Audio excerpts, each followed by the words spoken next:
Hey, Mama, what's going on? What's going on with you? Hey, Echo, sit. What are we doing today, buddy? Is anybody gonna help us? You gonna help us? Oh, are you busy? You busy eating grass? Well, let's tell the folks what work we're doing today. Some exciting things going on Blackpack Homestead, huh, guys? Enoch, you gonna come back here and help us change these birds over and cull the males out and blend our flocks and put them in on deep bedding? You gonna come help us? No. You busy eating grass. I understand. You gotta get it when it's not raining. I understand. I totally understand. Hi, guys. Welcome back to Blackpack Homestead. I do apologize for our long absence. I feel like I have said that sentence more time on our channel than I have in my dang entire life. So, we hopefully are back with more frequent videos because my magnesium levels are great.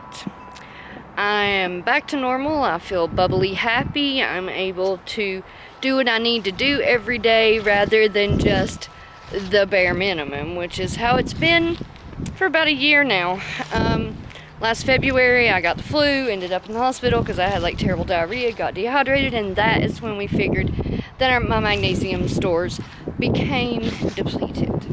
So now that I've had 6 magnesium infusions, found a plant-based bioavailable magnesium supplement thanks to my awesome nurse practitioner at my kidney doctor, I am back to doing what I like to do best, taking care of my animals and looking around the garden a little bit. So Chris is down here. He is gonna get to work on the projects today, blending 2 flocks of quail, culling our males, and putting them all on deep bedding, because I'm telling you right now, not a fan of the cage system. I did not like the fact that their feet got bloody. They would scratch because they were used to being on deep bedding as chicks. And then it was like, all of a sudden, we had like all this blood all over the cage and on the feeder and everywhere.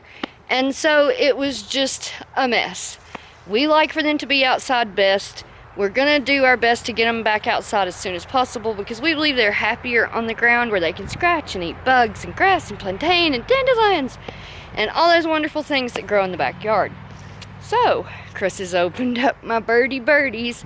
Oh, and it looks like they have attacked some sorghum. I gave them some dried sorghum yesterday. And check out what my birdies did to the sorghum. Looky there, they like ate all of it. I know. They love the sorghum. We'll have to give them some more.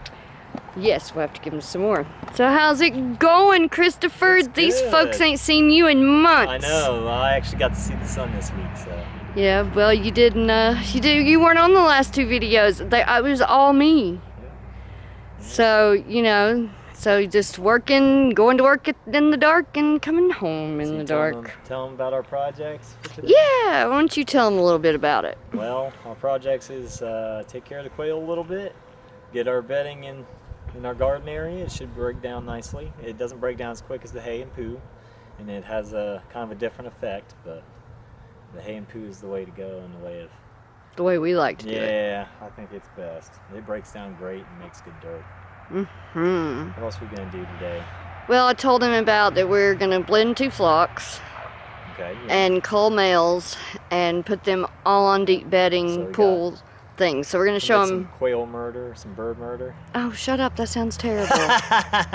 That's terrible. No, it's a necessity of the farm, guys. It's not. Yeah, if you're gonna eat meat, if you're gonna eat meat, if you're seriously gonna eat meat, really,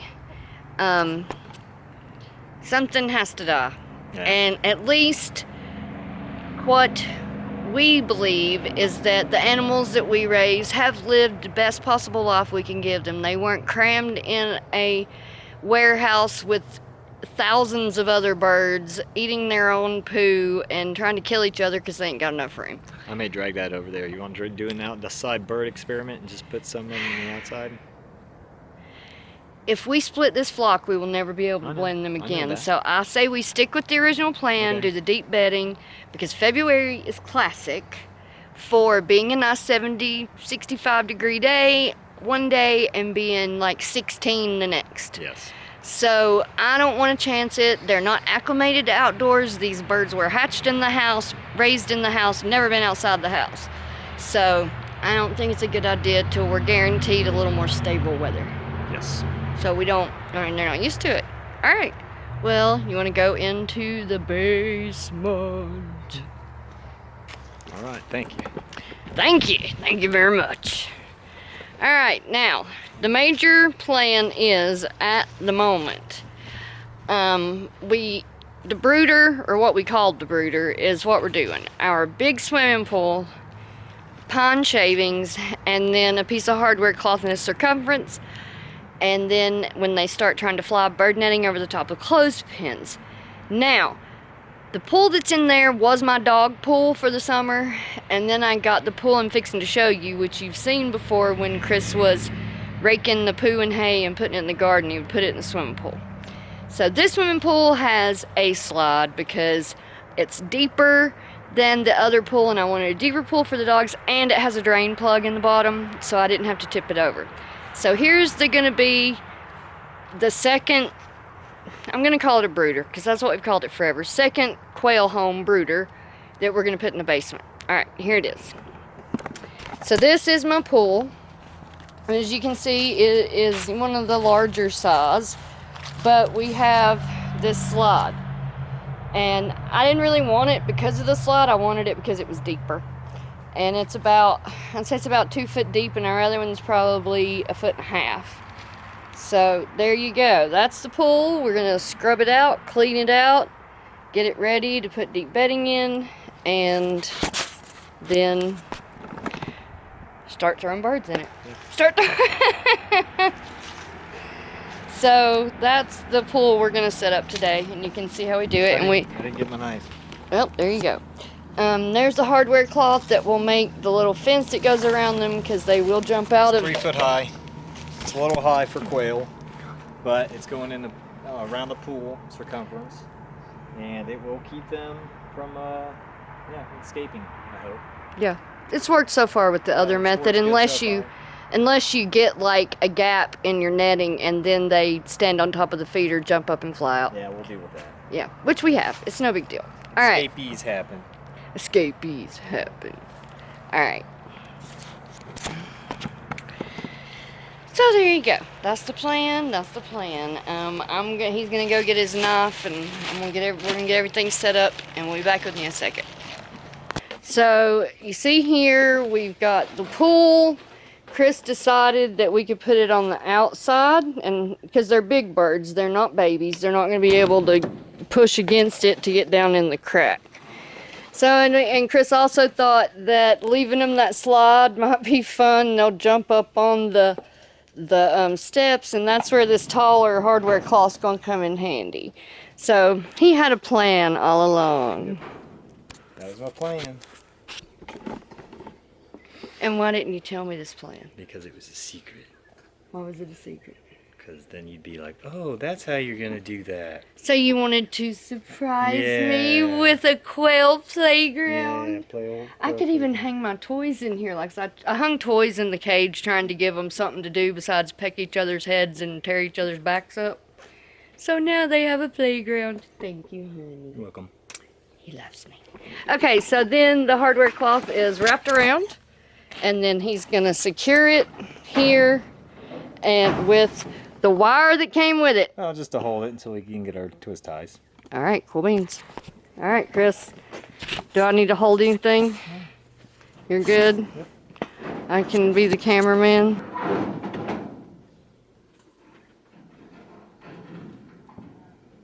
Geez, I can't think of anything to say, Chris, for once in my life. I have no narration in my head.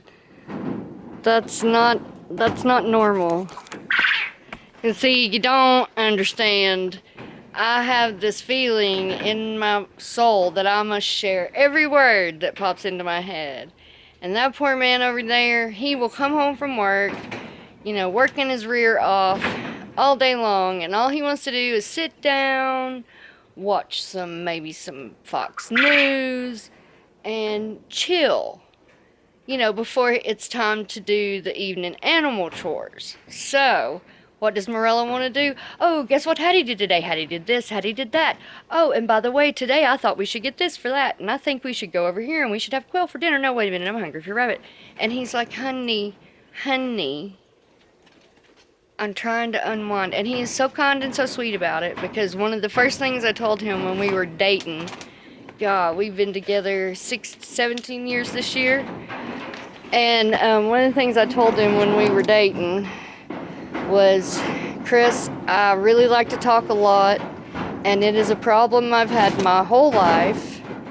And if you need me to be quiet, I am not going to get upset just as long as you say, hey, you know, I'm watching this, can you be quiet? You know, don't say, shut up, or something like that. And then, you know, I will, sometimes it's harder than others to get me to shut up. Right, baby? No. What? You're easy.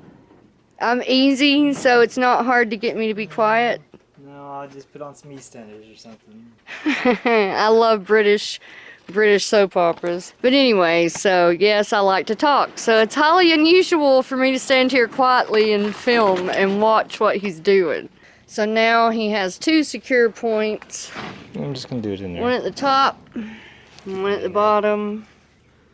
And there it is. Now, these guys are 7 weeks old in one day. And if you notice, these quail have not attacked the sorghum like the chickens did. The chickens ate some sorghum. So anyway, these guys are going to be, the males will be the smaller males, and our theory of the meanness coming out in these birds, and like the boys are pecking the boys in the head, and I mean that happens once they get over 6 weeks old. It's just going to happen. But we're gonna pick the ones that have the feathers, the boys that their feathers are roughed up, because maybe they're more docile and submissive. Because in our cage over here, one male killed another, and I don't think they're happy. Because if you look, well, these guys don't look terrible over here, but if you look, and look at her back. It's like I've got a mean girl, because there's only one male in here. Because this male killed the other male. But I mean, look at that. Look at that bird. This is why we're doing this. We're getting them out of this cage, because we have never had this problem. She is afraid. She runs, and that's not normal either. Got some eggies. But see, look at their heads. I mean, we've never really had them get beaten up. I mean, when they're young and you got too many males, yeah, it happens. But these guys just look rough. So, that's pretty much why we're doing this. The male in this little hutch will be culled, and we will pick out 2 of the males from that pool to be our 2 males for the flock of birds.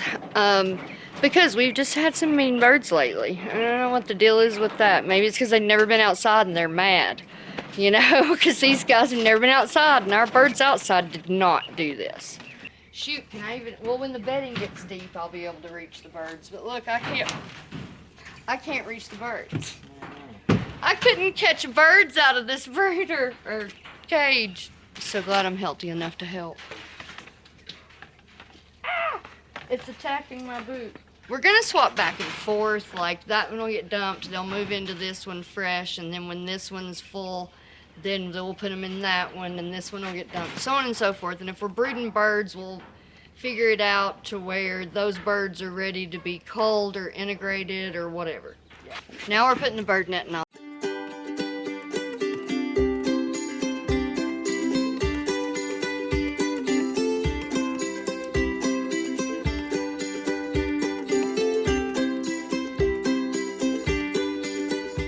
We hear you, Dan. We hear you. We hear you, Dan. Okay, so we've got the bird netting on the top. Chris got the water. Chris got the food. The only thing we need to get is a dust bath, but we'll work on that after we get all of our females in this brooder. I'll tell you why to mist them with vinegar when we get done.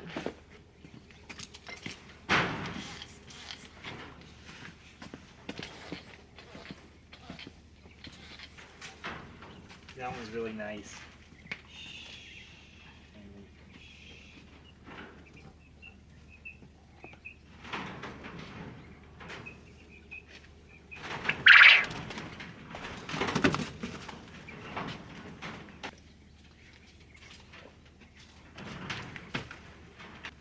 21 quail. This is the most females we've ever had at one time. And I'm going to talk to these lovely people that you're turning your back on.